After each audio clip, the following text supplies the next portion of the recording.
good evening, good evening. I caught myself off guard there a while ago, if that is at all possible.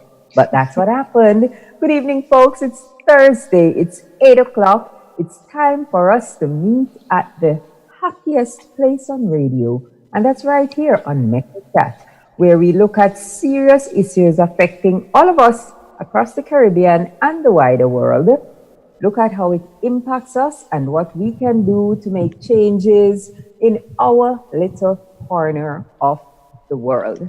I am Beverley Sinclair, and with me on Mek We Chat this evening at the control, George Grant, he's in Grenada.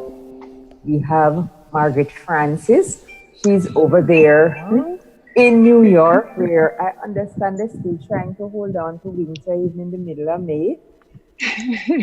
And I see Dwyer Astaphan from St. Kitts. He's on, but he's not there. He's probably going to get his coffee to come back. But we are here to get the show on the road. And a little later on, we may have another suspect or two joining us. But welcome all our listeners, all our viewers, wherever in the world you are.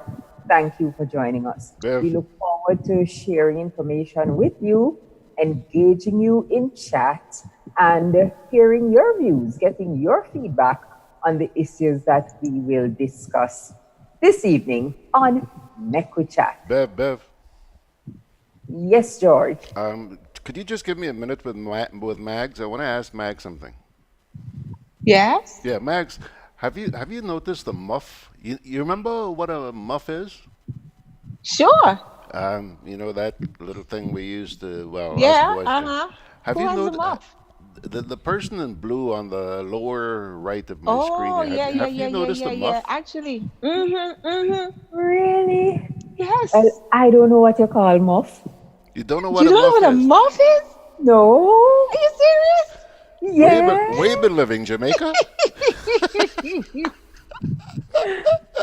So, maybe I know it by another name. You know the way we are in the Caribbean, you know. Yeah, you I would know, have your own right? lingo. Different name.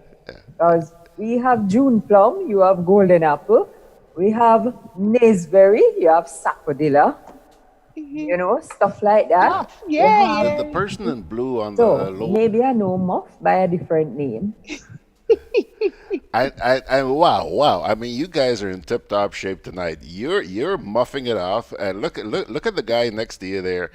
I wonder if he belongs to a certain party here in Grenada. You know what he's wearing tonight? Oops. Well, It's all green. Is that the Astaphan guy? Dwyer, Yeah. Hi, good evening. Good evening. Good evening, Dwyer. How are you, sir? Fine, sir. How are you? I am fine. Good to see you, sir. Good to see you. Likewise, sir. Likewise. And you are wearing my favorite color. You know that green is my favorite color. Mine too. And green is also the color of the party, which currently forms the government in Grenada. So here is Mr. George wanting to know, what is your affiliation with that party? My affiliation? Eh, None at all. Very None good. at all. Very good. We try to avoid party affiliations on Mek We Chat because we deal with issues. Yeah. It doesn't really matter who is doing the good, who is doing the bad. We call out and praise the good, and we are going to call out those who are not doing what they're supposed to, who breaking the law, hiding behind their offices, and doing things they're not supposed to do. So we stay away from parties, because when you're a party member, you can't be objective and frank and speak your mind. Now, Bev, let me jump in again here for a sec. First of all, John says, you know that John is a Brit, right? John says a muff in the UK is a hand warmer and something else I can't mention on the air. I dare not ask John what a muff is. Dwyer, do you have any idea what a muff is? A muff? Yeah. MUFF? Yeah. Yeah.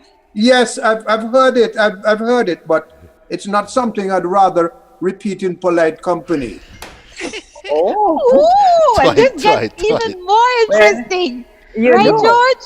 Well, Yeah, I know. John and Dwyer are going to have to inbox me and tell me what is this month. Yeah, please, guys, Okay. include me on that. I Yeah, really because want to. George and I are thinking of a muff, as we knew a muff, which is a high. Dwyer, when we were little kids growing up, Uh-huh. little boys like to comb It's a their hair hairstyle, forward, yeah. so Oh, it's the Yeah. you got something hairstyle. in front here, Okay. Ah. and we call that a muff. And tonight, Yeah. I mean, we've been doing this program more than 2 years. I've never seen Beverly muff up like she's muffing up there tonight. Well, So we acknowledged her muff, I we call it a tiny afro. a tiny afro. I see. I see.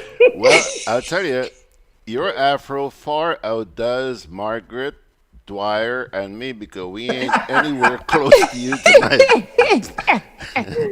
Oh boy.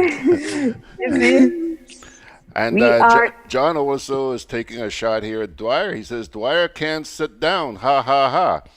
That's because he saw I am Dwyer. sitting down. Yeah, No, he saw you that's the running part around a of little while ago. program. Sorry? He saw you running around a little while ago. That's before you. Oh yes, I had to go. I had to go and pick up something in another room. Okay. I apologize for that. Okay. I And by might the have way, to get up one more time. I might have to get up one more time. that's fine. That's fine. As long as you stay with it. Just sit back a little bit from the camera because Right. attaboy. That's it. There we Now go. we can see That's that better. handsome devil. What's this with Catherine? Catherine's not on here with us tonight, but I see that she's on No, Facebook. Catherine, No. she has no Wi-Fi, so Aw. she's just following on Facebook on her phone, but she doesn't have enough bandwidth to log in Okay. and join us. Okay. Yeah. All right. She All said right, her Bev. technician will soon sort her out. So we miss you, Catherine. Absolutely. Yeah, we miss sure you. do. Yeah. So Well, she could still contribute on Facebook. I'm sure she will. Yeah. I'm sure she will. By the way, let's also say good evening to Louise Grant, I see on Facebook. Oswald Darbo, Pele is out there with us. And a few other people. Thanks a lot for joining us, guys. Nice to see you. Absolutely. Very happy to have them. And we also got an apology from our suspecting chief, Mr. Jerry George, who says he's unable to join us this evening. Margaret, do you know where he is? I think I gotta go searching. He's not even responding to messages, you know? Oh. Because telling I you. heard you say something like he's out gallivanting. So I thought, Yeah, that's why I say he's out gallivanting, not even responding to messages. okay, I tell you. We need to put out an APB on him. Mhm, absolutely. We need absolutely need to. Right. But we are here and all our wonderful listeners are here with us. So we have a lot to talk about. A whole lot. I got a private message here from John, but like he says, this muff is not something we're going to talk about in Ah, we will stick with the hairstyle. yeah. Oh gosh, that's hilarious. So, Bev, what do we got cooking tonight, girl? I'm anxious. Oh gosh, look, John just threw me completely off the rails. So let me get back on track. Let me get back on track. John? Yes. All right. This evening, I am so happy to have Dwyer with us this evening because I'm sure Dwyer will be able to shed some light on what went down in St. Kitts with that billionaire who was arrested and who, as far as I'm concerned, issued some threats against the Prime Minister of the country. And I think he left, but we'll get into some details on that in a little bit. So we have that on the agenda, George. A billionaire arrested in St. Kitts on cannabis drug charges. And we will hear more about that in a little bit. We're also going to look at what's happening with Grenada's oil and gas exploration. And the topic which as Mikey would say, broke the internet this week. Journalists having to pay for processing their badges to go and cover the Buju Banton show. So those are the three things that we have listed so far. As usual, we keep back a few things. If we have time, we get into them. But before we get into those discussions, you'll notice I'm wearing a little pin here. It is the symbol for the Lupus Foundation of Grenada. It's a foundation that I support because I am one of the few, but many people in the world living with an autoimmune disease. Lupus is an autoimmune disease is a big family. There are over 150 different types of autoimmune diseases that are already known. And this month, May, is Lupus Awareness Month.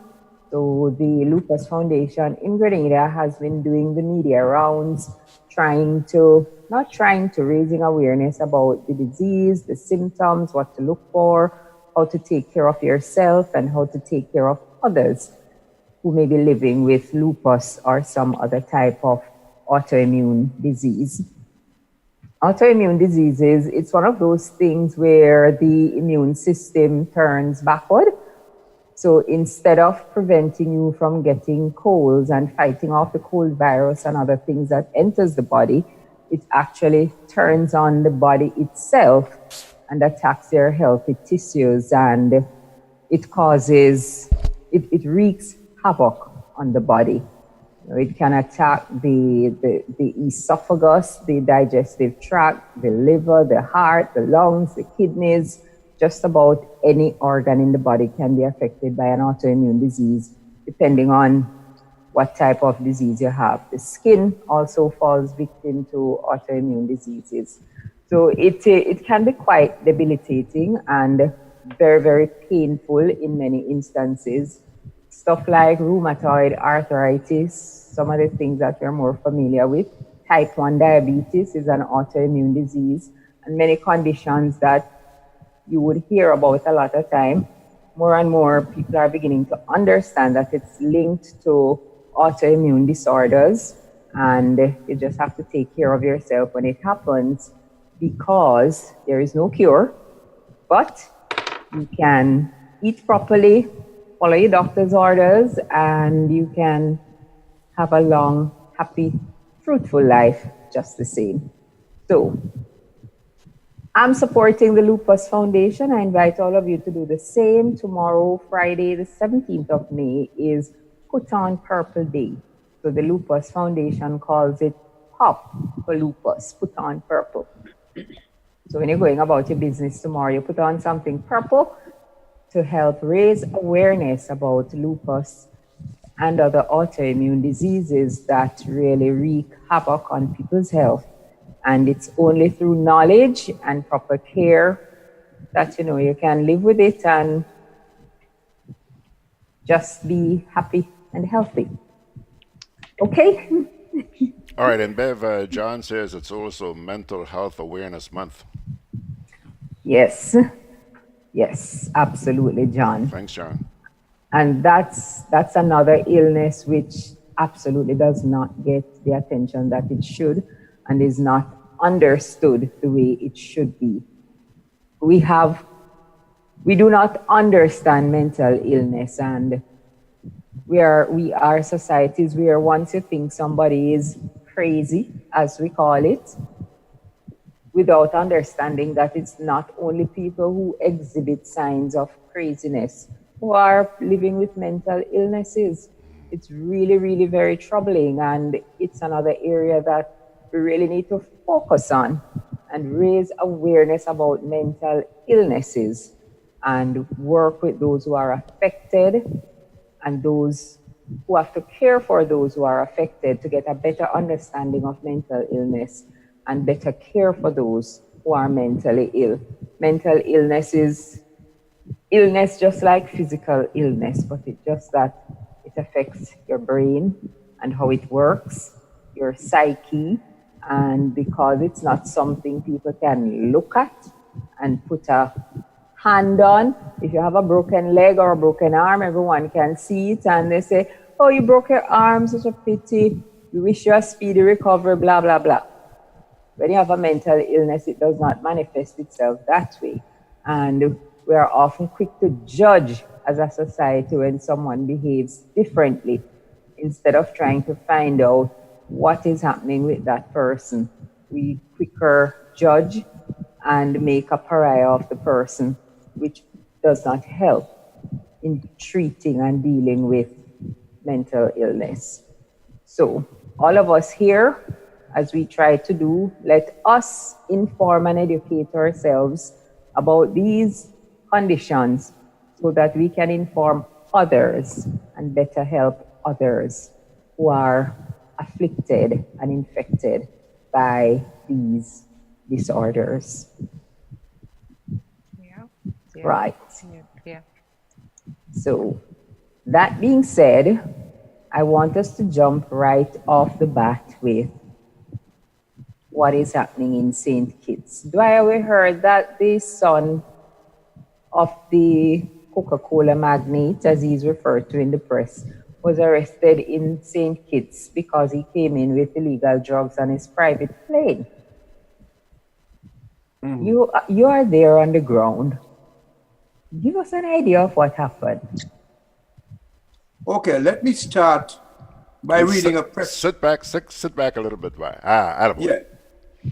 Let me start by reading a press release from the Director of Public Prosecutions, if I may. Okay. And I'm reading.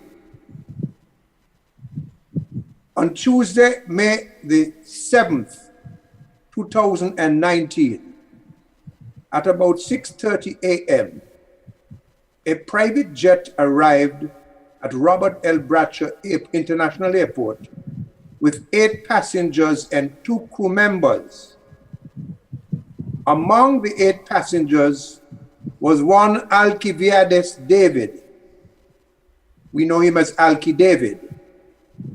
On their arrival at the RLB airport, David declared, among other things, 550 plants, which he claimed to be hemp. The plants were contained in 11 crates of 50 plants each.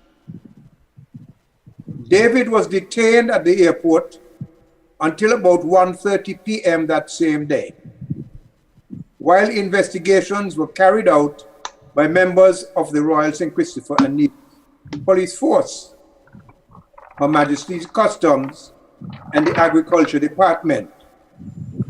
The plant materials were also taken into custody for analysis.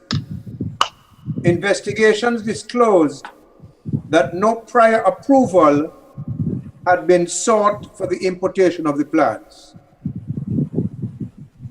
Following testing, the results indicated that the plants were a genus of the plant cannabis.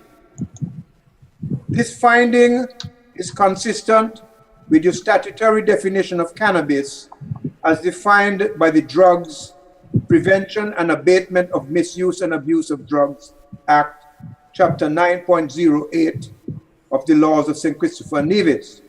Consequently, acting on my advice, remember, this is the press release of the DPP. He says, consequently, acting on my advice, David was arrested on Thursday, May the 9th, 2019, and charged with the following offenses. A, possession of cannabis. B, possession of cannabis with intent to supply.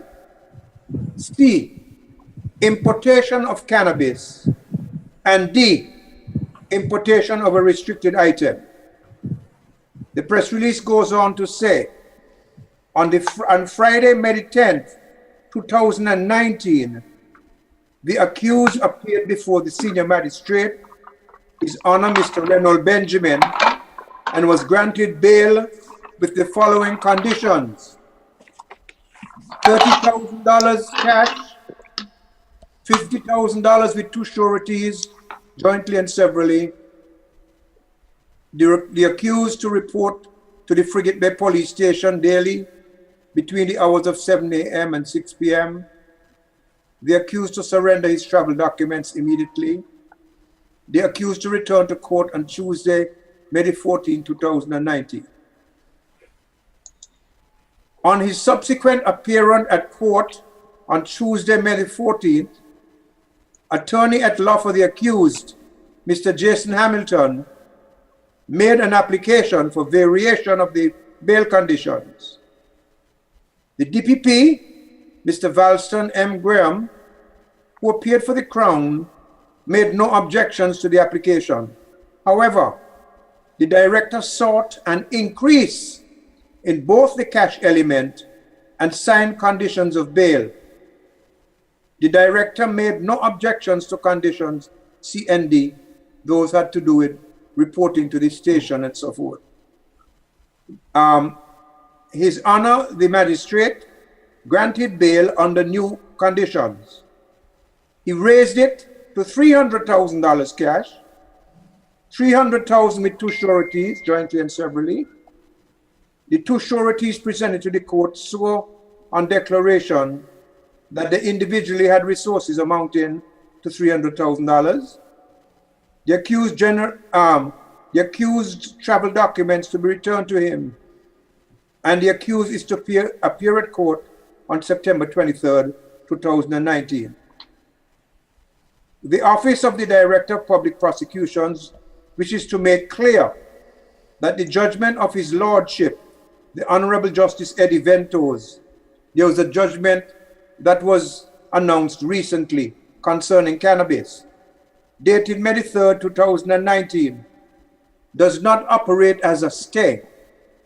He gave the Parliament 90 days to go and amend certain laws, but he gave a stay on the effectuation of that until the Parliament did pass those laws. So what the DPP is saying here, that this situation does not in any way impact or is impacted by the judgment of Eddie Ventos. Therefore, in a nutshell, the gentleman brought in these things and he was charged. He left the country 2 days ago, but he was not the only person charged. He was accompanied by a gentleman called Charles Ergen, who is the son of the founder of the Dish Network, who is also a billionaire. And we were told that their behavior was serially disrespectful wherever they went in St. Kitts, using foul language, speaking down to people. In fact, Mr. Alki David went to court in a short pants and a pair of slappers and was told he had to go and get properly dressed. So his behavior and the behavior of Mr. Ergen, who also was arrested for resisting the police, for beating and for insulting language, he was also arrested. He got bail today, but he suffers from a serious illness and was hospitalized. So he's still in the hospital. It is said he suffers from manic depression and he takes medicine for it, brought it here in powder form, and the authorities allegedly thought it was cocaine. And I think they examined it and found that it was not. So what they said they came here to do was to help the local people get started in the business of growing hemp, because Mr. Alki David is in that business already. The portion of it, the element of it called CDB, and I'm not an expert on these things, which is used already in products throughout the world, as is hemp. You could get hemp to buy in the supermarkets here. So he's saying that he didn't do anything wrong. The authorities are saying he did not only do something wrong in terms of contravening the law, but a large section of the country are saying that his behavior on this island was reprehensible and not acceptable to us. Did he meet with the Prime Minister while he was there? He met with the Prime Minister. In fact, the Prime Minister is on another radio station as we speak, and I suspect he is on that radio station seeking to put that meeting in perspective. There are two versions. One version is that the meeting had been arranged, and the second version was that it was ad hoc. They met at the Park Hyatt Hotel, and they had a meeting without it having been planned, and it lasted about 20 minutes and was unproductive. Dwyer, I want to jump in here for a minute. Did I hear you say at the beginning that when this man arrived in St. Kitts, he declared the narcotics? He declared that he had 550 plants. Okay.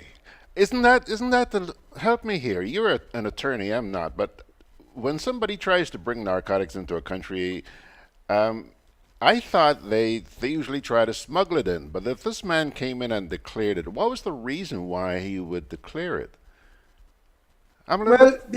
Sorry, go ahead. I'm just a little bit puzzled, sorry. There is some speculation that people in decision-making positions had prior knowledge of this. That is being denied in the decision-making echelons of the country. But let me tell you, George, and Margaret, and Beverley, and ladies and gentlemen, this story has not reached its final chapter yet. We'll find out a lot of things as time passes by. But I will tell you this, for those of us who have been around the block for a few decades,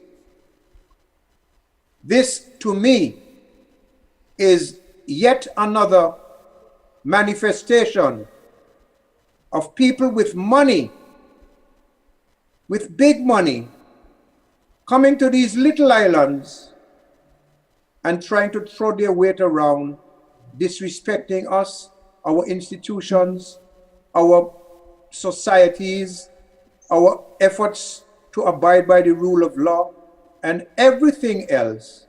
And for me, no amount of money can compromise that. What I said on the radio the other night is this. In past dispensations, servility was imposed on the ancestors of those who walk this land today. In present circumstances, civility will not be volunteered by the people who walk this land today. Those days are over. Regardless of how much money you have, if you don't come here with respect for our country, with respect for our vision to develop our country, we're not saying you can't come and add ideas to our vision and help shape the vision and work with us, but we are not going to be hewers of wood and carriers of water. Now, let me be clear. Let me be clear. The man said that his intention was and is to deal with the local people and work with them. They will be producing the product and processing the product as best they can.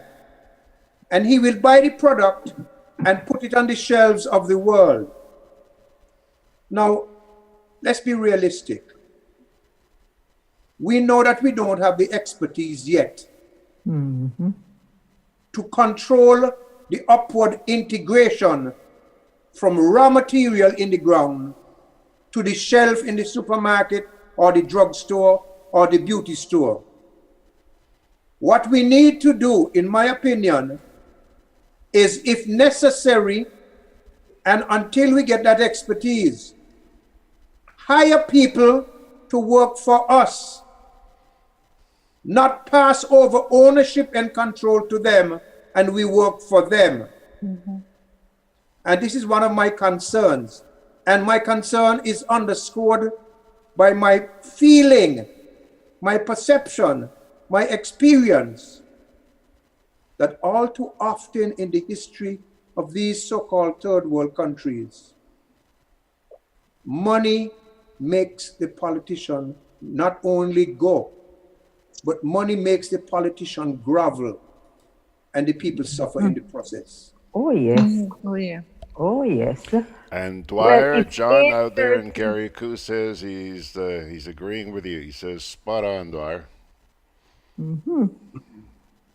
It's 8:30, George. We're going to take a break and we're going to come back and continue the discussion on this issue because there's more to say on it. And I also want to make comparison to another incident which happened recently in another island in the region. So let's go to the break and come back.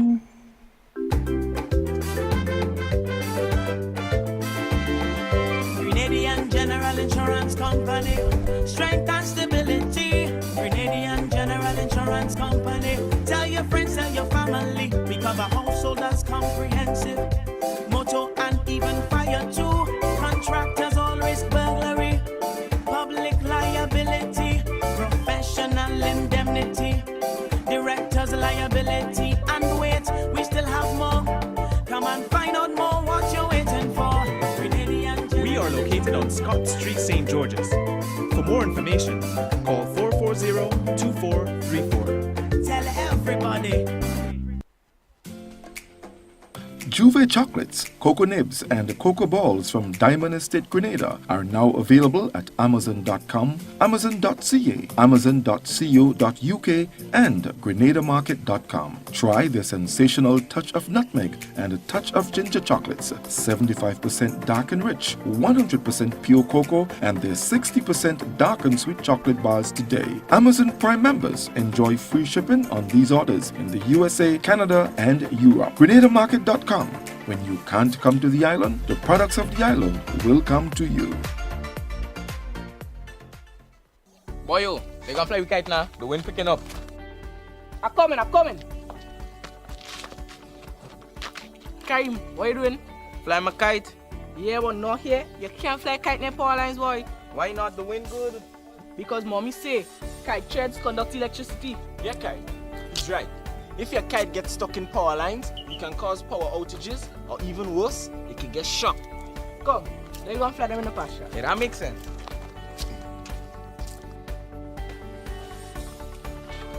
Kite threads conduct electricity. Do not fly kites near overhead power lines. This can lead to electric shocks and power outages. If your kite gets stuck in power lines, do not try to retrieve it. Release it and call GRENADA. Always fly kites in open areas. Keep your kites far away from roads. And remember, always clean up after yourself. GRENADA, energizing our Grenada.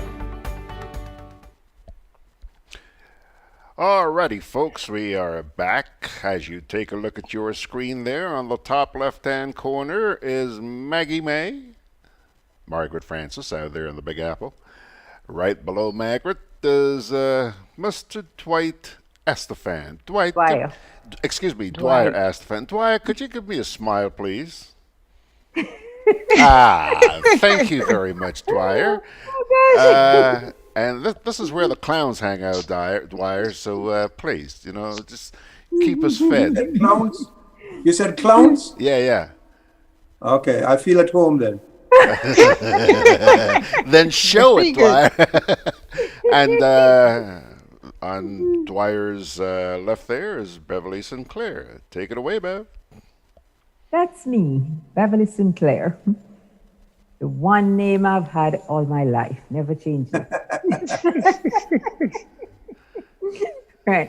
Well, before we went on the break, we were looking at this incident which happened in St. Kitts, where this billionaire person came in with his cannabis, actually demanding to get into business with the people in St. Kitts.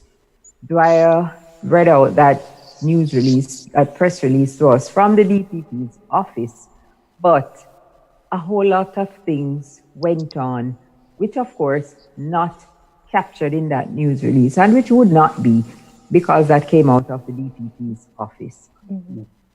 Now, Margaret, you mentioned some videos you saw of some things this guy did and said?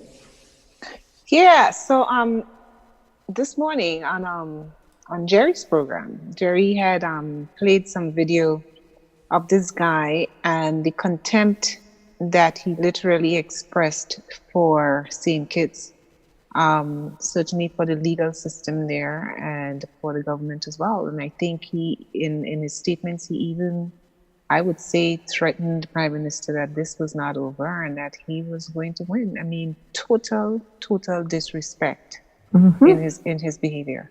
Yes. There's nothing other than that. I mean, it's the quintessential. I mean, as a term that you hear frequently, rich white male privilege. Yes, it was absolutely displayed. And there is this story on Vanity Fair. Oh gosh, I lost my story. Yes, there is this story which outlines some of the things that he did. I can't believe I lost my story. I have to go back and find my story, because I want to read this story share some excerpts of this story from Vanity Fair. Because in that press release which Dwyer read, he mentioned that there were 8 people on the plane plus the flight crew. Right. And among them were other billionaires, including an actor, Jonathan Mayers. I don't know him, but I guess he's rich and famous. And during all of this incident, the fellow at the center, Akil David, he was on Instagram updating people and, just behaving in this manner, which was found to be so distasteful. One of his Instagram posts, according to this article in Vanity Fair, he said, "All right, ladies and gentlemen, St. Kitts is not going to get all these delicious goodies for another couple of weeks. We've sorted out all the issues that we had. As you can see, no need for an extraction team. We're headed back."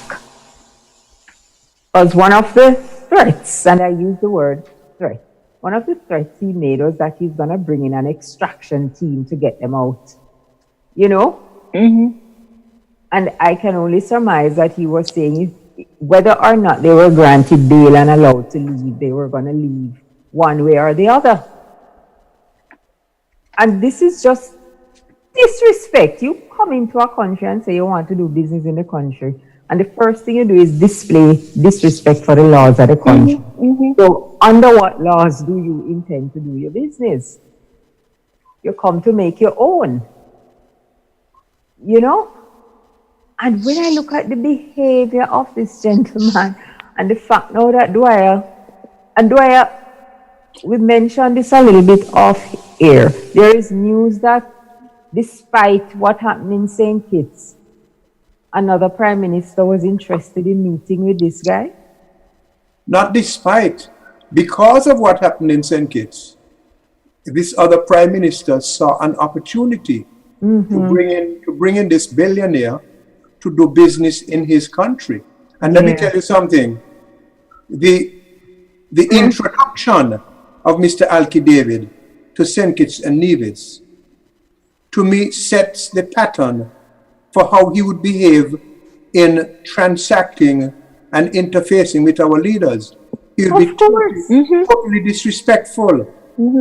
And that cannot be acceptable. We are small countries, we are vulnerable. We have to compromise, but not our integrity. We have to negotiate, but not give away the house.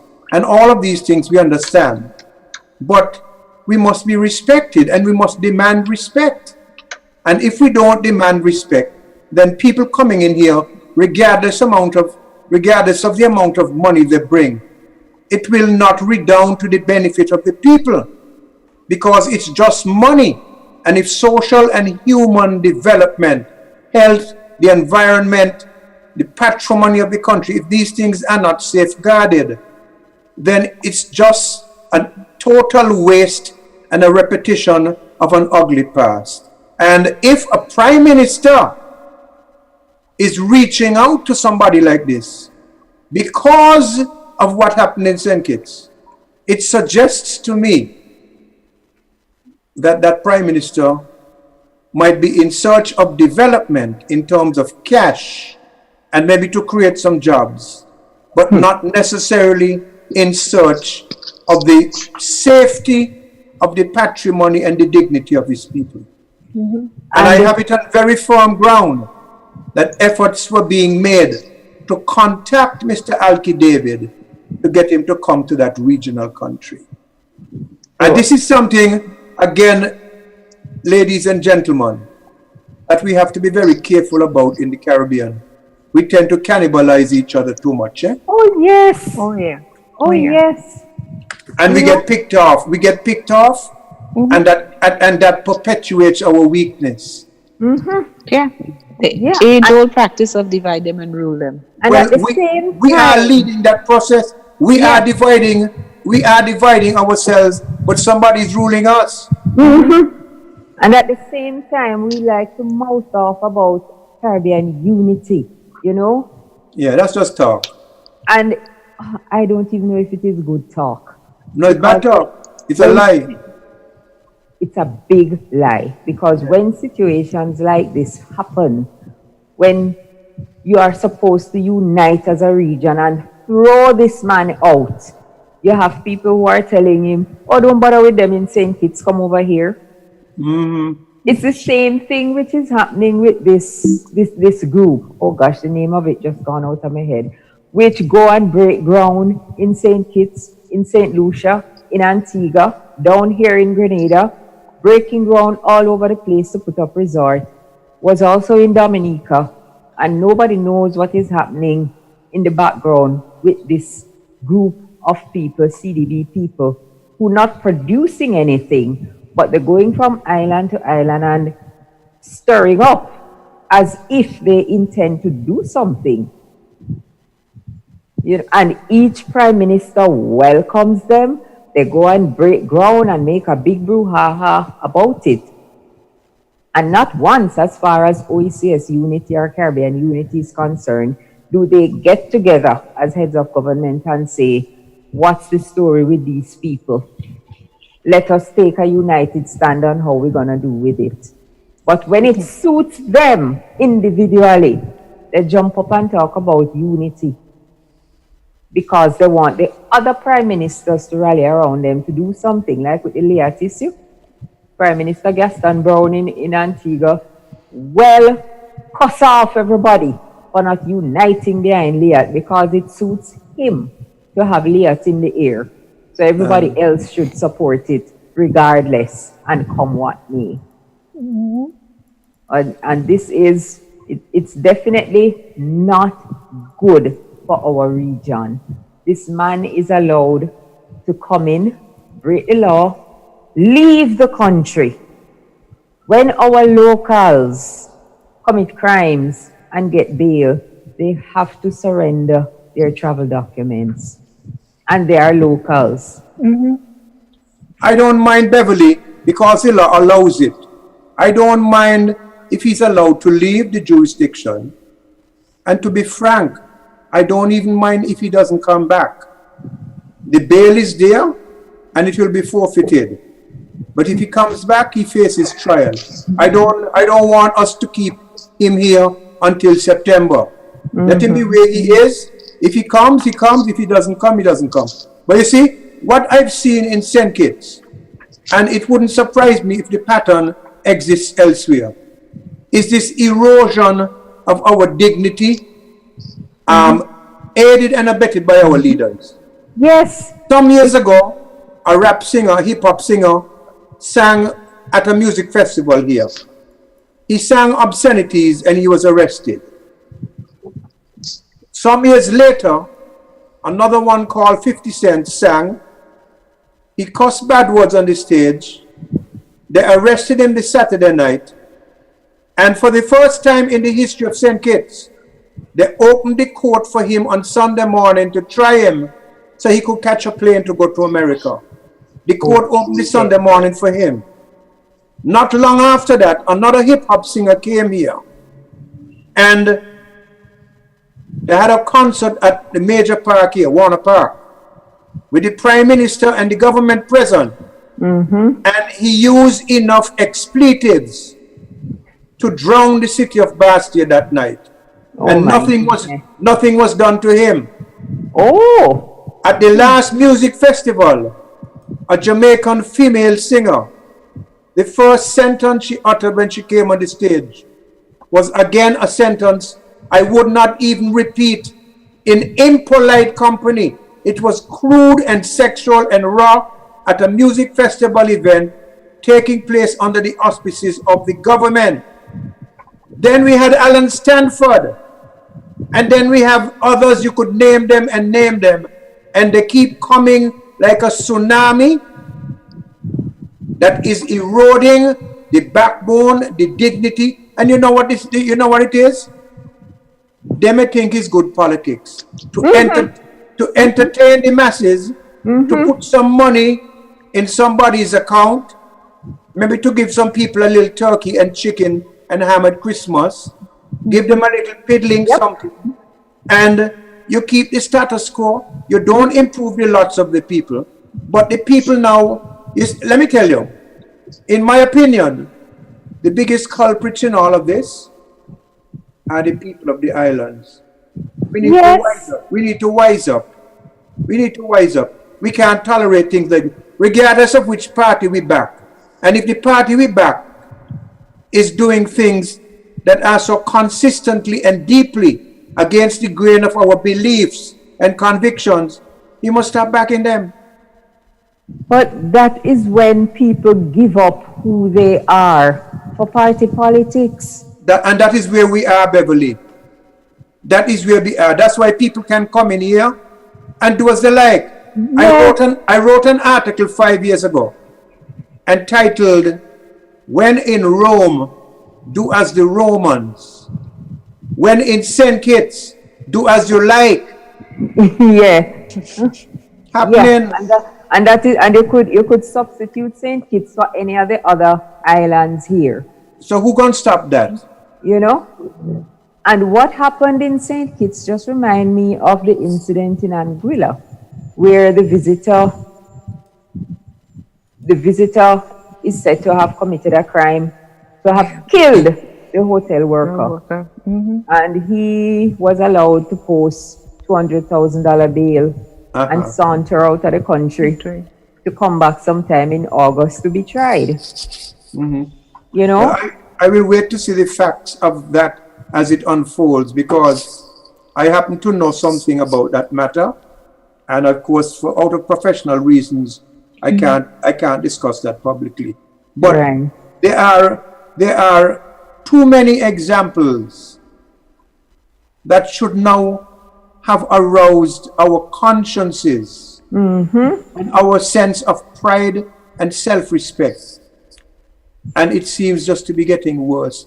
Our memories are short, our thinking is shallow, and our pride and dignity have all but vanished. Yeah. And that is something which frightens me. I tell you, it frightens me, Dwyer, and suspects and listeners and viewers everywhere, that we as a people have no pride in who we are.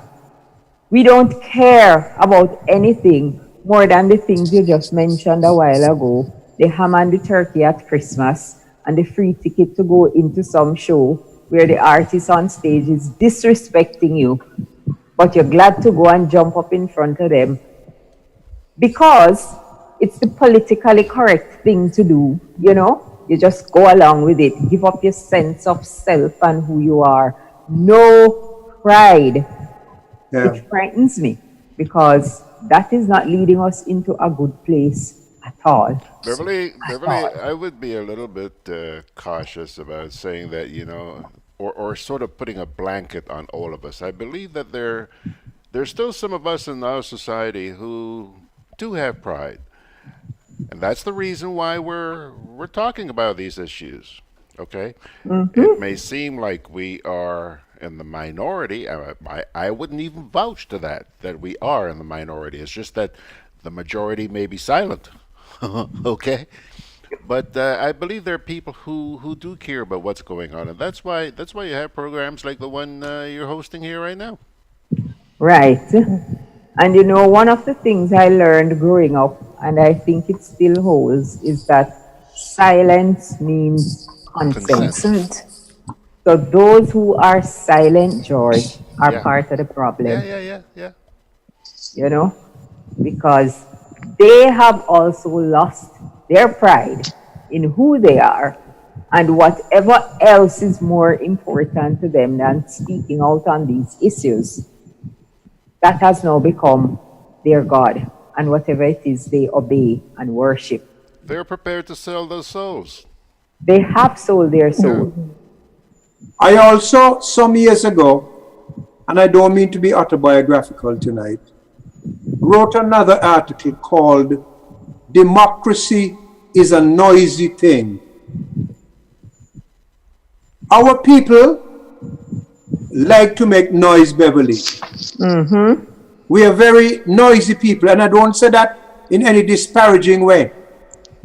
We talk, we sing, we play music, we make noise, we have robust conversations, arguments, and quarrels. We cuss each other for politics, backing people who wrong and calling wrong right. But fewer and fewer of us make noise to preserve and sustain our democracy and our dignity. Yep. And that's So why. this thing about silent majority is perhaps the most frightening thought that has crossed my mind for the night, because if a majority of people in St. Kitts or Grenada or St. Lucia or wherever else, if a majority of people in any one of these countries, they are offended by something like this, they should not be silent. Exactly. Exactly. Precisely so. Yeah. And that is why, when I look at the condition of the legal system all across the Caribbean, Dwyer, you work in it and you know much better than me what it's like. I believe there is orchestrated and concerted effort on the part of those who sit in seats of authority to keep it that way, so that it can be manipulated and used to do whatever they want. Of course. Yeah. So all this talk about fixing the legal system and what they're going to do and blah, blah, blah, and all the rest of it, it's just hogwash. They like it the way it is because it can be manipulated. Yeah, it suits their goal. It suits them. Beverly, we have a lot of bright people in these islands. Very bright people. You tell me 10 things, and I'm being very generous. Tell me 10 things that Caribbean leaders have collectively fixed over the last 30 years for the betterment of the Caribbean people. Oh gosh. Okay, Yeah, five, not 5.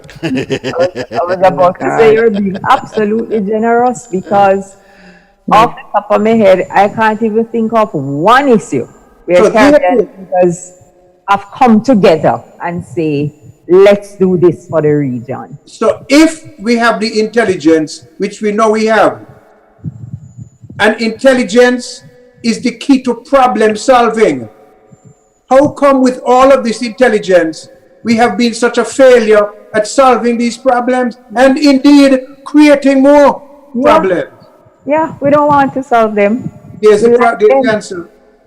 We like it so. We like it so. Like it so. The moment we want a problem solved, it's going to be solved. Otherwise, the status quo remains. And it is a frightening place that we are in. Because you know what happened, Dwyer? The generation of people who currently occupy political and other areas of leadership in our societies, they behave as if they're going to be there forever, This is where it stops. It's never going to change. So nobody, none of them looking to the future. Everything stops here and now. Yep. And in the process, they self-accumulate. Yep. They self-accumulate. You know, because they're going to live forever and they're going to be where they are in the positions they are forever. So let me continue to accumulate and acquire, because this is it. It stops here. How foolish they are. Absolutely foolish. And the rest of the population that believe in the galvanized, the zinc sheets, and the ham and turkey and rum, they support it. And they have the young people Sadly so. and the not so young people saying, well, I would vote for you. Give me $5,000. Yes. So the franchise that was fought for, blood, sweat, and tears over the centuries, is now a commodity. The vote is a commodity. Yes. The prostitution has been completed. And I remember you talked about that a couple of weeks ago. Some things, you are at this, some things that should not have been commercialized. Well, and they have been. Yeah. Well, pardon me for being repetitive, but I think it's important. No, some things you have to repeat. No, we have to be repetitive. It's when it's repetitive, that is when it will be driven home. Because people forget. The memory very short. Yeah. Probably they don't care too, you know, Bev. More than just memory being short. Yeah? Sometimes I tend to believe that they just don't care. Margaret, the condition not to care, you know. That's true too. The next most important thing is the next Machel, Montana City. Oh yes, absolutely. Not coastal erosion in Grenada. No, that can't stay. That is jobs for the boys, you know. Not water insufficiency in the year 2026 in Dominica of all places. Oh no. You understand? So the distractions have become the main attraction. So it's distract, deceive, you know, divide, decimate, degrade, all of those things. Yes. That's what the Englishman taught them and they learned well. And that is why the media in Grenada ended up paying for accreditation to go and so-called cover Buju Banton concert, because they should not have done so. They should not have done so. Absolutely not. As a media person, I feel insulted. Absolutely insulted that I should go and pay 75 Eastern Caribbean dollars to get a badge to put around my neck to go and stand up in front of a stage. Even if you really want to see Buju Banton? If that is let me tell you, if I really wanted to see Buju Banton, I would go and buy a VIP ticket for $500 or $700. But I would not subject myself to paying for a media pass. Never. Yeah. That is totally unacceptable and a total disgrace to the profession. Disgrace, and it's a disgrace to the profession for allowing it to happen to them. Disrespect to the profession by those who meted it out. Because a lot of people here just don't recognize their responsibility as media professionals. They don't. I don't blame the society for the way the media is treated, you know. I blame the media for what these people who practice in it have accepted over the years. And because of what they have accepted, this is what they have allowed the profession to become. You know, it reminds me, you know, old people had this saying in Grenada, how check bring itself, give it blue. And basically, how check brought itself, in this case the media, that's the reason why it got the blue. Because the other thing is too, from all accounts that I have seen, nowhere else in the Caribbean did this happen. No, it didn't happen anywhere Only else. in Grenada. Only in Grenada. My colleagues that I spoke to elsewhere, they're shocked. And Everybody wants to know what happened in Grenada. yeah. And what is even more troubling is that as of this point, there's been no word at all from the Media Workers Association. Neither from the association nor from the promoters to say anything about this despicable situation. But I understand that the president of the Media Workers Association is one of them who paid for the badge. So I really don't expect to hear anything out of the association. Let me ask you this, Beverly. Is the Media Association in Grenada functional? The short answer to that is no. Okay, so there you go. You know, You are having an event. The media can promote the event and get it into the homes and to the minds of the world. You need them to come to help push your event. And you're making them pay? yeah. Yeah, man. Yep. And the story out of the promoters camp is that the Buju Banton team sent them some information about accreditation at the last minute, and those costs they had not budgeted for, so they had to share the costs with the media. No, that's not the media's responsibility at all. That's not the media's problem. That's nobody's problem. The media is not part of the promotion team. Exactly.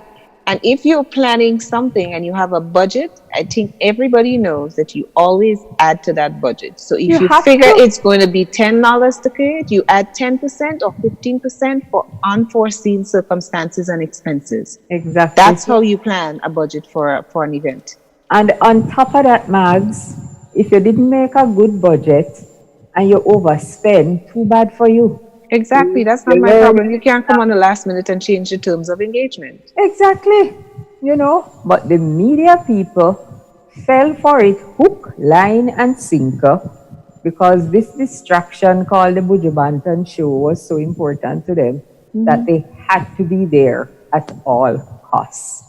Now, me, I have too much pride, too much Caramantine in my blood for me to subject myself to those things. No way, as an individual, as a journalist, would I ever subject myself to that. Could not be that important. No way. No I don't way. blame you. I don't blame you. I And don't blame you at all. that is the kind of pride that people do not have anymore.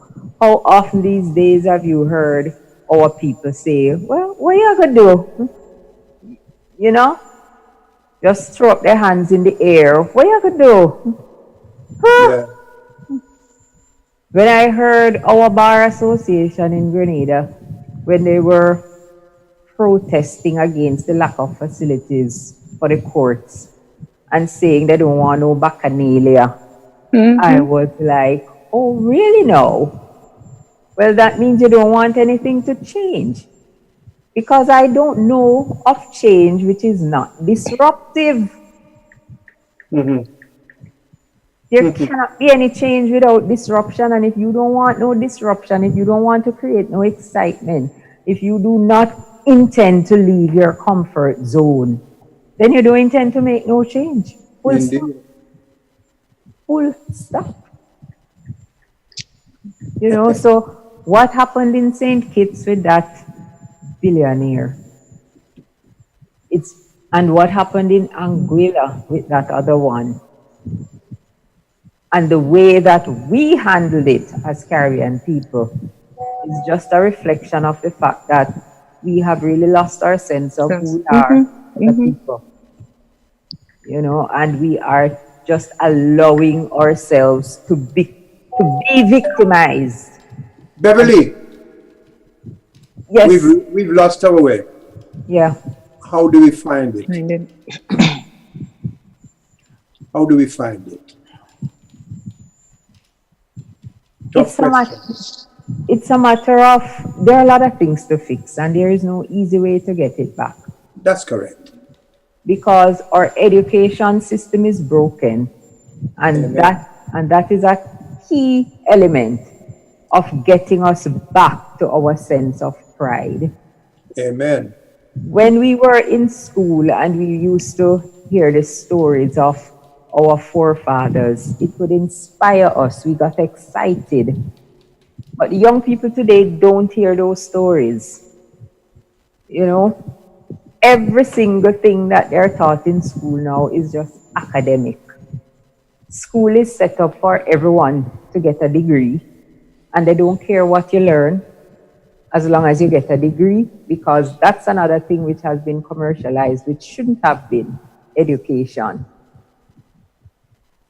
So to get it back, Dwyer, we have to go back to the education system and reintroduce principles, reintroduce subjects that can inspire our young people to know who they are. Sorry, to teach them who they are, to get back to our roots. Because we're not connected to our roots right now, we're just drifting. Yeah, and I think Beverly makes, and it's kind of like one of my little peeves here about the whole loss of the teaching of history in school. When I was in high school, certainly, and I'm sure for a number of you, history was a standalone subject. Today it's been wrapped into what social something or the other, some kind of name that it seems to be wrapped into. And it's been said that if you don't really, people who don't know their past, they're condemned to repeat it. And as long as we don't know where we came from, what people have struggled for to bring us to where we are today, we are going to continue to make mistakes, and we're going to continue to drift as a ship without any rudder. Exactly. And CXC itself, because I sat and watched a program put on by CXC, where the CXC officials are talking about the decline in students that are signing up for history. But actually, it was on UETV, I think. Right. Yeah. What has been happening is that the education system is being dumbed down so that everybody can get a degree. Anybody. And nobody cares about education and teaching and learning. Everybody can get a degree as long as you can pay for it. You want 2 degrees, just pay for them. Beverly, Singapore is the size of St. Lucia, right? Yes, I know.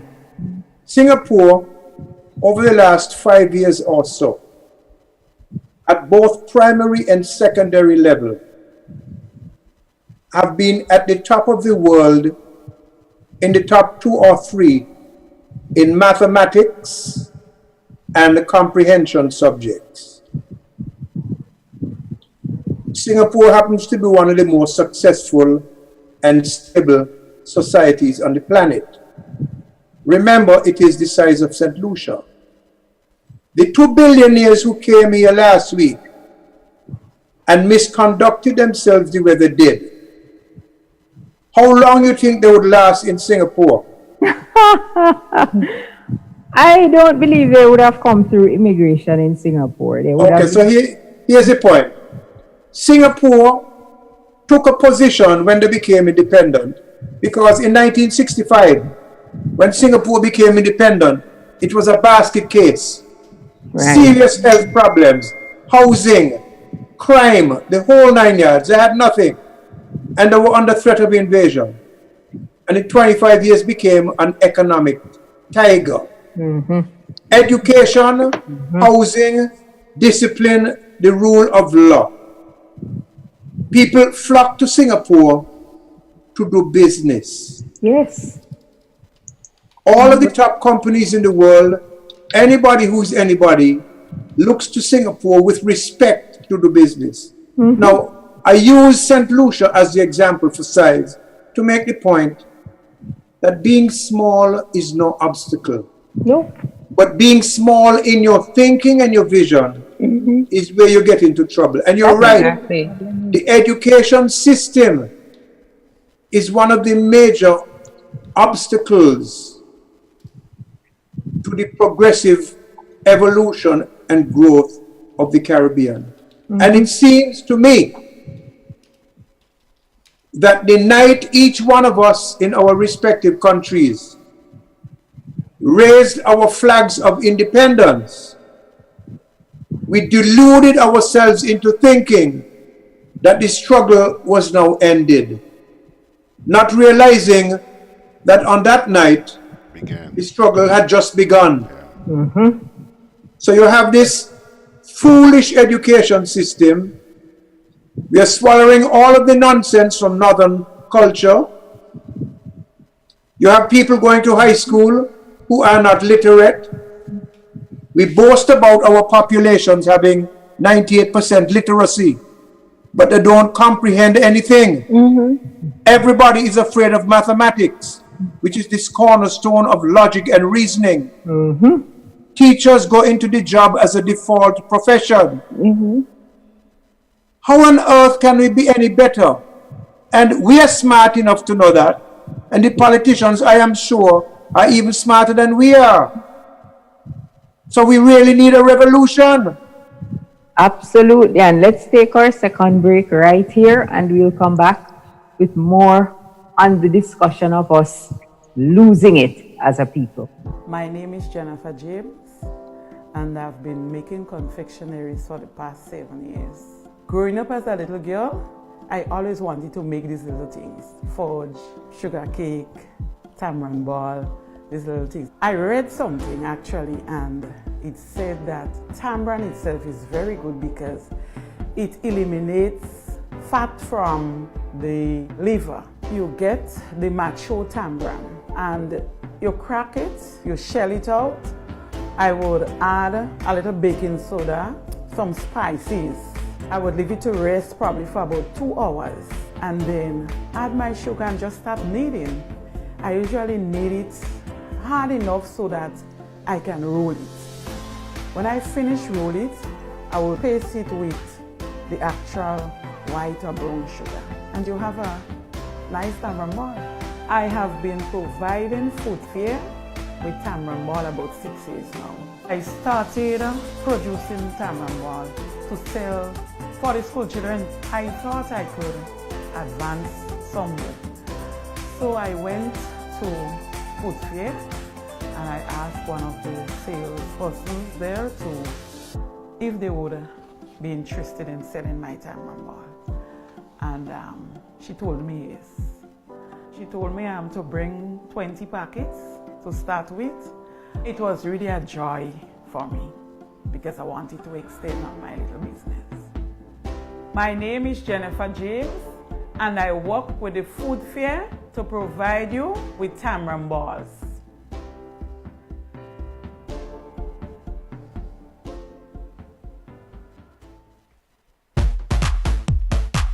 I'm always on the move. Training, traveling, competing. So it's good to know I have Co-op Bank in the palm of my hand. Introducing e-banking, one of many customer convenience services from Grenada Cooperative Bank, and there's more to come. It's swift, simple, and secure. Welcome home.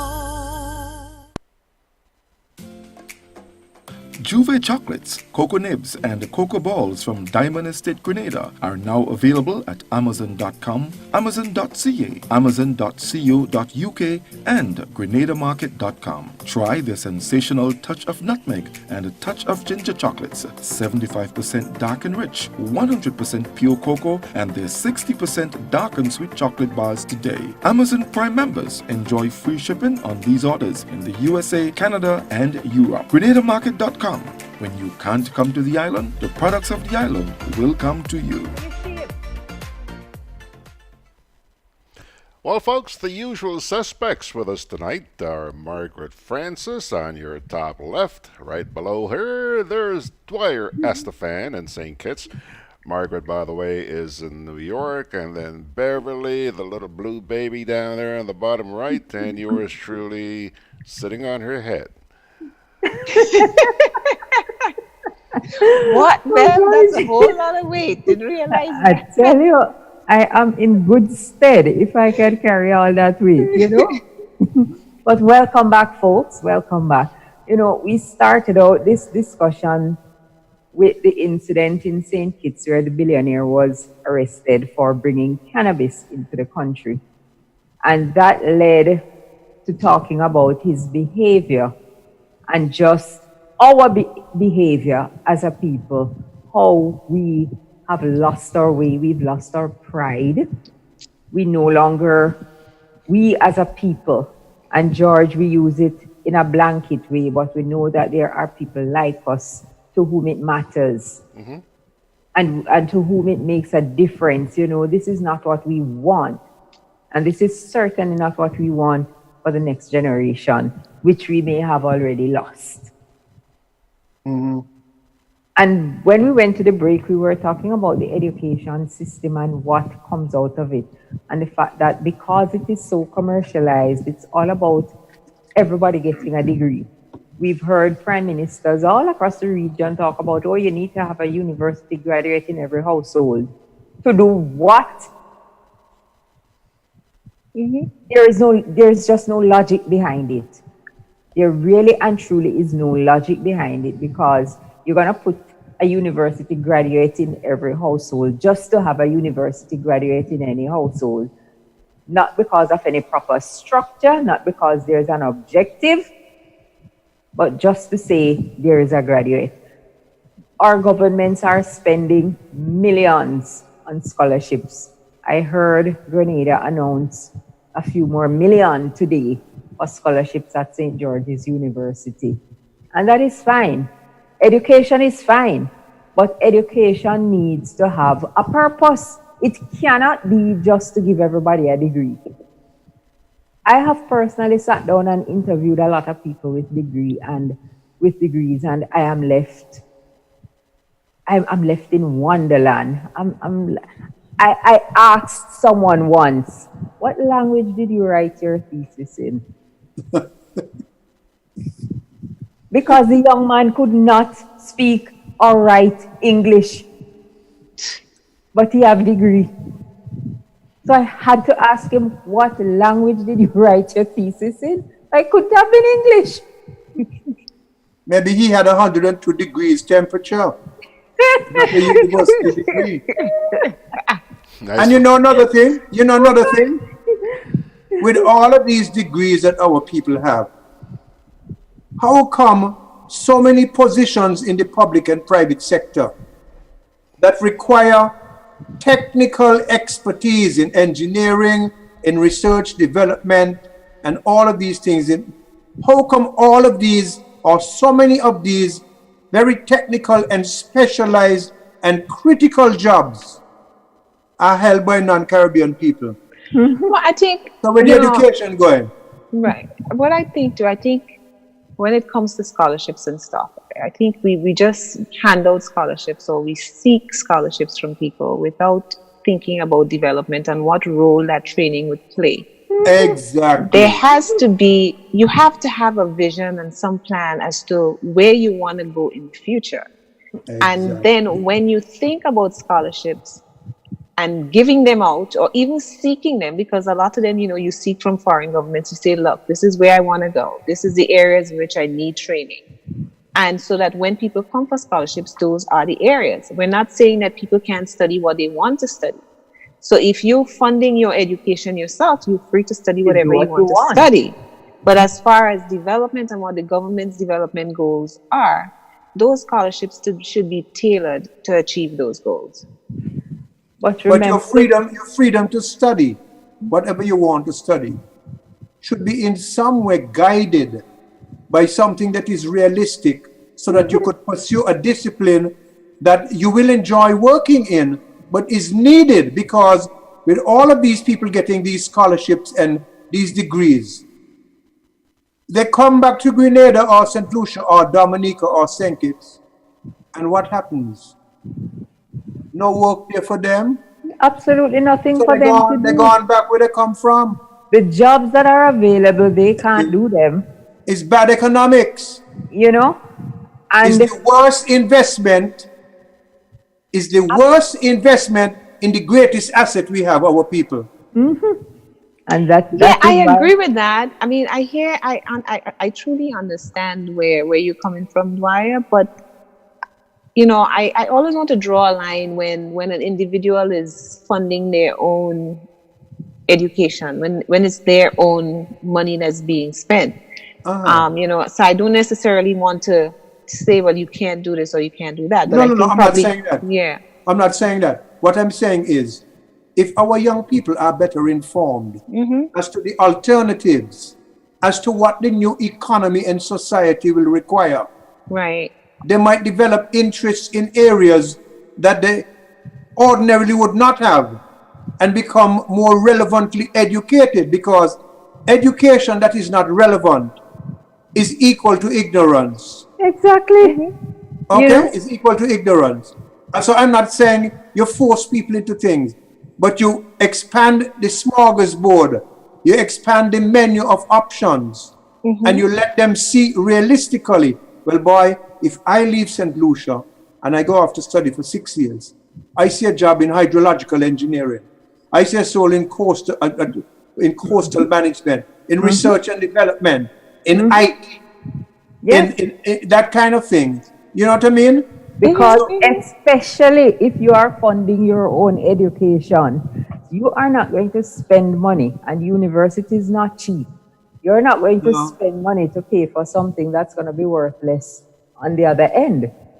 You are going to watch where you can find yourself being useful before you go and pay for something and say you want to do this. And that is why some students, even in the middle of the courses, they change.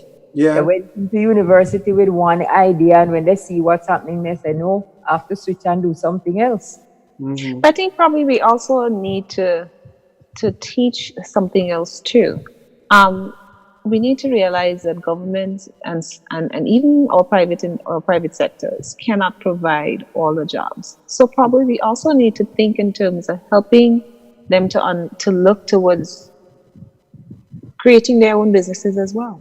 Absolutely. You know, too often too, in when we send people or we think in terms of, okay, I'm going back to study, so I'll come back and get a job with government. How about you coming back and starting something on your own? And then too, government and other agencies can provide the seed money to help these businesses start and grow. I have a totally different view on this entrepreneurship thing, you see? Because a person who has never run or managed a business in their life can't learn how to do it from a book. And if you go to university and you get a degree as a civil engineer, and you come out and you can't get a job, what kind of business are you going to set up to be successful? No, but Beverley, my thing with entrepreneurship is, if you're going into business, that's a totally different discipline and not something that a green person who knows nothing about business should go and jump into, especially with other people's money. When you're talking about government investing seed money, do you know how many millions of dollars these governments have given away in these seed projects, given to young people who know nothing about business? And they take this money and go and do something with it, and it gets nowhere. That's another waste. No. But Beverley, in places where those things work, there are also support programs to help these people, you know, to build the skills as well. So you're not simply just handing somebody money and saying, that's well, what look, we do. that's it. That right? is what we there do. are also support structures that will give people the know-how and the skills and you know, to help them in the go Caribbean. along. In these countries, we say, you can't get a job, go be an entrepreneur, go employ yourself. Without the basic knowledge of what business is supposed to be, without looking at the different types and forms of business, these young people who come out of university and can't get jobs, they don't know the first thing about business. So when you're talking about support structures and things like that, they have to learn how to manage and grow a business. That's not to say there aren't businesses that are going to fail. That will happen. And it's not a failure so much as a learning experience. You move on to the next. But you can't just take young people who know nothing about managing money. The person may probably never handle more than $100 or $500 in their entire life, especially if they went to university on a scholarship. They don't know how to handle money. They don't know anything about business and what it takes to set up and manage and run a business. No, go ahead, Dwyer. Something I have been advocating here for the last 25 years or so is the very education system. It needs to be radically transformed. Our primary system, instead of all this focus on subject matter, and then you're moving people up every year, although they can read and they can write. You're just moving them up automatically. You change the entire paradigm is changed, and you teach them some modules. Personal development, which includes soft skills, social skills, confidence building, relationships, and so arts and culture and history and science and other things and so. But one of the modules you expose them to is an entrepreneurship module, so that from a very tender age, our children have inculcated in their minds the spirit and the increasing knowledge as they progress of entrepreneurship as a very real option. Exactly. You know, but that has been rejected. That has been rejected. People say the curriculum is full enough and it's working fine. And it's not working fine. And of course not. We see it every year in the students that come out of secondary school, out of tertiary institutions. It's not working. But because it's financially viable, the people who are enjoying the returns, they don't care. They absolutely do not care. It's the rest of us who have to revolt if we really want it to change. Yes, we need to move them. We need to move them. Move them. Us. You agree that, Margaret? Yeah. Yeah, move them. Yeah. Put them aside. They're in the way. Yes. I absolutely agree with Dwyer. We need a revolution. We absolutely need a revolution. Things will not change otherwise. If you look at history, there just comes a period in time when there has to be a revolution. Things have to change. Yep, and now that George is back, we probably shouldn't forget our Facebook peeps. Yes, George will catch us up on what our Facebook participants are saying. But yeah, Benedict Cador here says he disagrees with Beverley. Yeah, I think that came in response to her response on the management ability of people coming out and being able to start businesses on their own. Yeah. Okay, he can disagree, that's fine, but he can also show me how it works. Show me how it works. You know, I think that a few moments ago I heard Dwyer putting forward a suggestion about the approach we need towards education. Dwyer, it seems like you're absolutely right. The whole education system needs to be reformed. We're focusing on subject matter. We send these kids off to school, they learn to become engineers, and so they're engineers. What if they came back and started an engineering business rather than depending on the people who sent them off in the first place? Wasn't that the point you're trying to make? We've been discussing that very point. Absolutely. But they have to be prepared. They have to be prepared from a very tender age in thinking about and acting as entrepreneurs. Thank you. Learning to be entrepreneurs. Thank you. So that you go through your education system with a focus on relevance. Exactly. And a focus on creating your own base, your foundation, rather than waiting for somebody to give you $8,000 or $9,000 a month.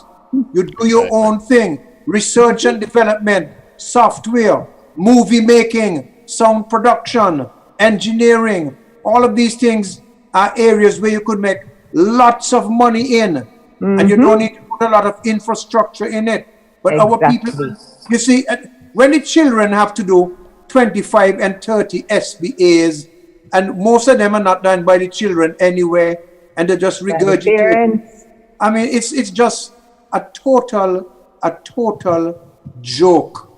It's a total joke. I remember years ago when I was Minister of Tourism, I asked the education people, I said, look, we are a tourism-driven economy, and it doesn't seem sensible that you come out of school in a tourist economy and the children cannot have done a subject in the tourism business.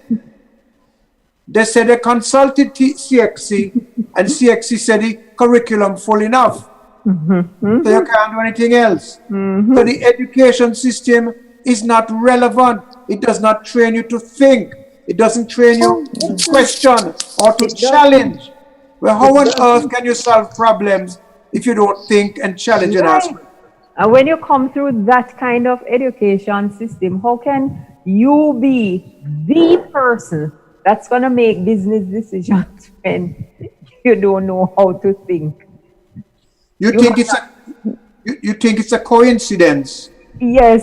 That the academic and education successes of Singapore are unrelated to the economic and social and political success and stability of Singapore? Don't you think they are related? Anyone who thinks it's a coincidence, they need to go and do some reading on why Singapore, over the same period that we have been independent, approximately 50 years, and Singapore is where it is, and we are where we are. Thank you. A lot of information out there. People can read and do the comparison. Guys, you know, because of all the talk about the exams that our kids here in Grenada did today and will be doing over the next few days, I played a piece about Singapore. I bring up Singapore because Dwyer just did. I played a piece this morning. Now, those of you out there on the forum may not be able to see this, but you should be able to hear it. And if you'd bear with me for just a minute, I want to run this piece again because it's a piece, Dwyer, where somebody wrote a letter to parents telling them that, yes, these kids in Singapore who were getting ready to do their exams, they've got a big day ahead of them. It's going to be important that they pass the exams. But the letter was also asking the parents to understand that if the kids did not get good marks, at least, please, don't discourage them. Let them know that this was just an exam and that they still have a bright future. Those of you who are watching and listening to this, you'll hear and see what is being said. Let me play this for you. Okay, students, settling down, thank you. You are about to begin your exams. These exams are going to define you. The grades you get are going to determine which sixth form, which university, and which job you will be able to get into. These exams are exceedingly important, and I want you to take them seriously. These exams will determine what you become in life.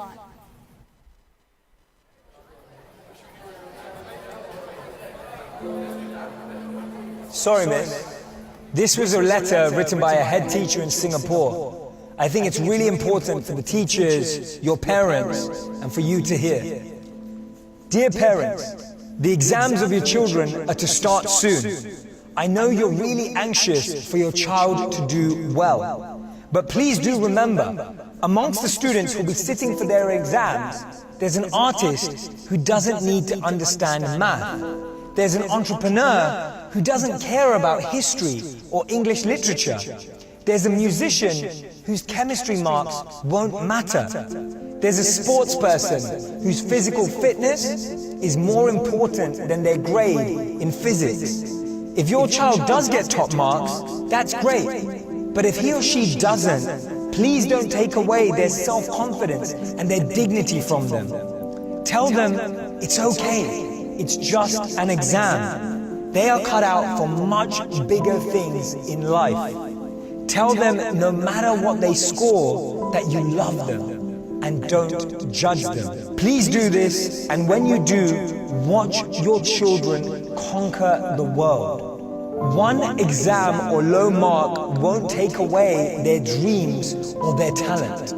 And please do not think that doctors and engineers are the only happy people in the world. With warm regards, the principal. And here's my message.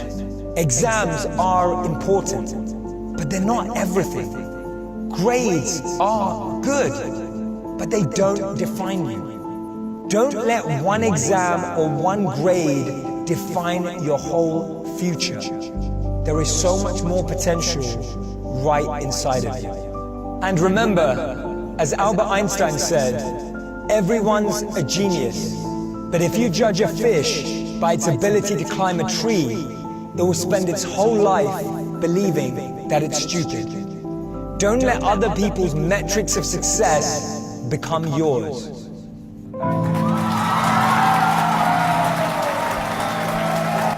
All right, Dwyer, did you hear that? Pardon me? Yes, I did. Okay. I did. Let me have your thoughts. I agree 100% with what the guy said. That's what it's all about. Absolutely. Dizzy Gillespie and Count Basie were very probably not good at physics.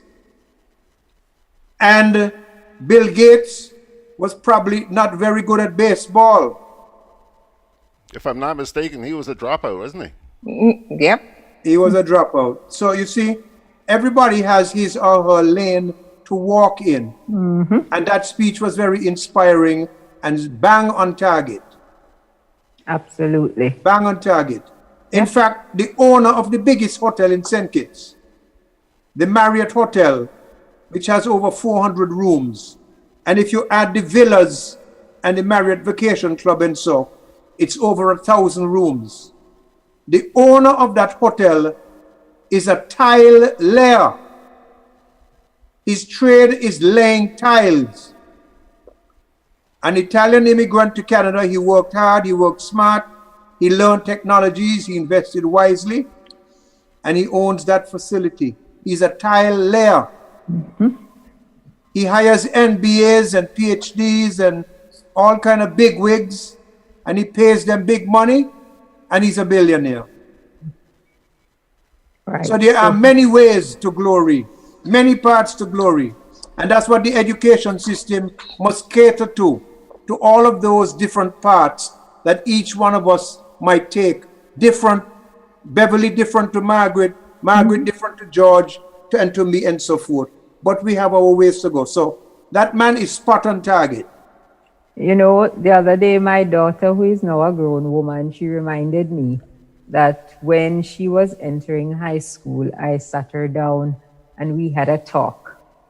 I said to her, well, you're going into high school and we will soon discover what you like, what you don't like, what you're good at, what you're not good at. And we're not going to waste any time with high school if that's not what you want. As soon as you figure out what you want to do, that is what we're going to do. And she reminded me of that discussion we had, because I never intended to force my child to finish high school just because that is what society expects. If she found that she had talents that she wanted to develop, that is what we were going to work on. And she reminded me of that discussion we had when she was 11 years old going into high school. She remembered. And she still applies it to a lot of things that she's doing today, because Yeah, academic education, academics is not for everybody. It just isn't. Mm-hmm.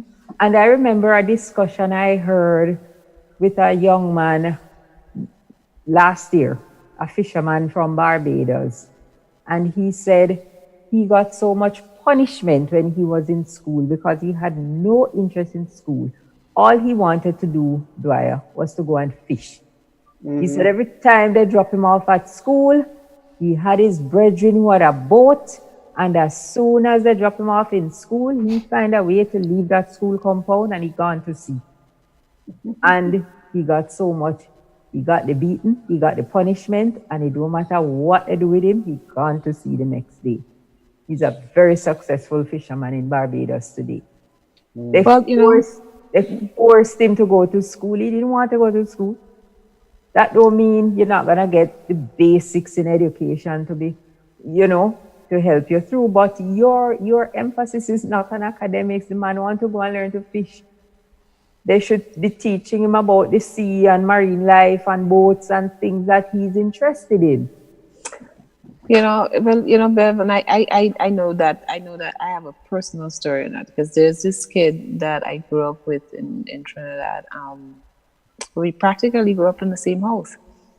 And Earl had no interest in academics. I mean, he was basically what everybody would say he was dunce. And I mean, Earl got licks every day. Mm-hmm.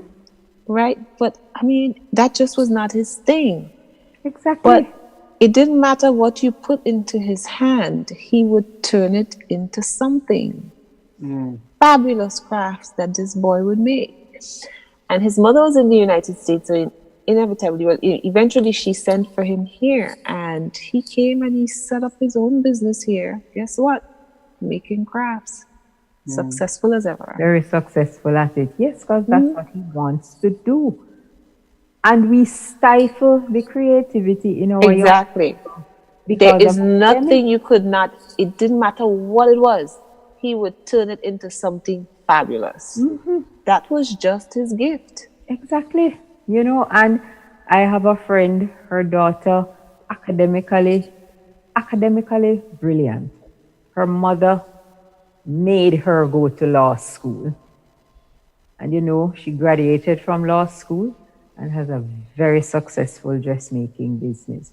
She hasn't spent one day in court. She's in Jamaica right now. She makes some of those fabulous gowns for those Miss Jamaica World and Miss Jamaica Universe contestants. Some of those gowns you see parading this stage, they are her gowns. That's what she loves. That's what she's doing. Law degree somewhere, gathering dust.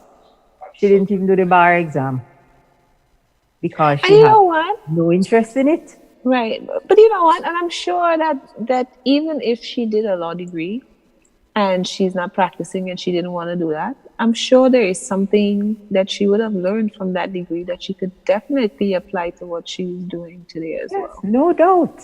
Yeah. But why force the child to spend I agree. 3 years in law school when she could have invested that 3 years in design school? In design school, exactly. So a lot of these things are for the parents, not for the children. But we're running out of time. I wanted to look at oil and gas in Grenada. On Sunday night, there was this Mother's Day show, a calypso show.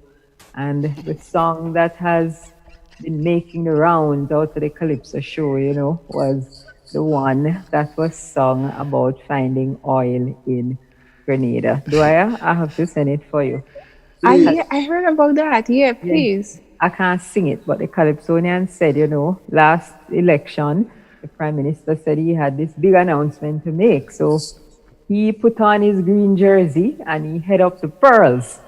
He got there so early. Things supposed to start 5, he reached 12:30 because he wanted to hear this thing for himself.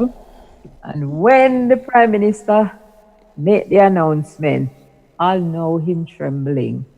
Because the PM say, if we find oil in the morning, the whole country booming.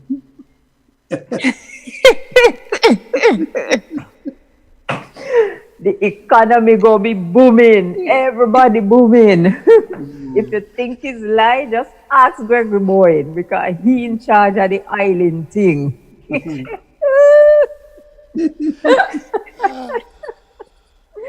And it is a satire on what is happening with Grenada's oil and gas because since maybe around since the early 2000s, Grenada signed this contract with this global petroleum group out of Russia. Nobody can know what's in this contract. Nobody knows what kind of license they've been given. You know? And all of this shadowy kind of operation has continued since then. Most of the information we get about this oil and gas operation for Grenada is in some overseas newspaper, whether it's Trinidad or Guyana or somebody who writes something about Grenada's exploration. And when questions are raised here, all you get out of the government of Grenada is that there's a confidentiality clause in the arrangement. Those things are not enforceable. Those confidentiality clauses are not enforceable. You know, and there are consequences if the clause is breached. Don't bother with that. But I know that they just the public interest overrides those confidentiality clauses. Nobody knows how much of Grenada's offshore resources has been given to these people, whether sold to them or leased to them or what kind of arrangement there is. We heard out of overseas writings that they don't have no money, so they went into partnership with this Chinese group. Nobody knows who the Chinese group is. People in Grenada, we just don't know what is happening. Then we hear they have signed some contract with Trinidad for some natural gas pipeline that is supposed to, I don't even know the details of that either. And recently they had a public servant come to the first cabinet briefing to inform people that it was not necessary for Grenada to be at that signing when GPG signed this latest contract with natural gas in Trinidad. It was not necessary for the government of Grenada to be there, you know, because when you sign a contract with somebody, you can't go and tell them how they should do the business. And I'm like, really? Really now? And it's called a contract, right? Yes, it's called a contract. So I have a contract with you, and I cannot come and say to you, no, you can't engage that person because I understand this person is of ill repute. He ripped off people there, and I don't want him in the business because I have a contract with you, so whoever you choose to go and engage, I have no control over it. So let me ask you this real quick. Beverly. Yeah. Aren't we supposed to be focusing in the region on renewable energy? Renewable energy is a lot of, pun intended, hot air. Because renewable energy is a brand new industry that's going to take investment and development. It's not going to happen overnight. Well, it's not hard. It's not hard to put solar panels in and get quite a lot of megawatts of power, which you could feed into the public grid, you know. And that's not a very expensive exercise. Dwyer, I'm so glad that you raised that point because I've been raising it from day one. What's all the big fuss about our oil find when the whole world seems to be turning towards... Hang on a sec, Beverly, please. The whole world seems to be turning towards renewable energy, like Dwyer is suggesting here. So my question was, you know, what's this big emphasis suddenly on oil? I don't understand it. And it's not only oil, George. It's not our oil. We're selling out the damn oil. Excuse my language. We're selling out the oil. So even if we're in this mode we will sell out the sun and the wind too. Exactly. We need to go to renewable energy. Renewable energy is safer. The world, the environment, the ecosystems are in a state of crisis. It is no point a Chinese or a Russian company making $100 billion in the next 10 years, Grenada maybe getting 10, $20 billion out of that, and it sets the country back 50 years in terms of environmental sustainability. Thank you. That is not good business. Thank you. Well, I certainly can't claim to have the technical knowledge as to why there isn't more emphasis on renewable energy. I really don't know. All I can surmise is that oil is big business, big money business. Yeah. And maybe when you look at the numbers, the renewable energy is not going to bring in those numbers. So the people involved in the energy business. Not going to bring in the numbers for who, Beverly? For the people involved in the business, not for you and me. Nobody cares how much we pay for electricity. They don't care how much we have to pay to put gas in our car. Does anybody care about rising sea levels in Grenada as a small island developing state? No, they don't care about that either. Okay, all right. No. All of this talk about climate change and protecting the environment is hogwash. Let's go with the oil then. Listen, let's kill ourselves with the oil. Dwyer, we've seen it. The moment some billionaire come in here with a private jet and tell you they want to dig up this part of the beach to put a hotel, they tell them yes, it's gone. So prostitution is alive and well. Alive and well. Yep. In high office. You know? And I see. We have seen it here in Grenada. Places that are supposed to be protected. I remember when there was a whole campaign to save the doves because the dove sanctuary had been sold for development. So all of this talk about climate change and protection of the environment and all of that hogwash, people are going ahead and building without any sort of environmental report on what they're going to do. So the talk and the actions don't add up, Dwyer. It doesn't. And that is why we're going for the oil.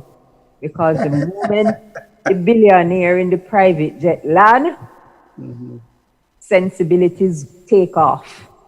And it's all about the almighty dollar. Nothing else. Guys, I'm seeing a comment here which I just have to share with you. Kipling Francis in New York says, "We did not sign a contract, contract. We signed a contrack.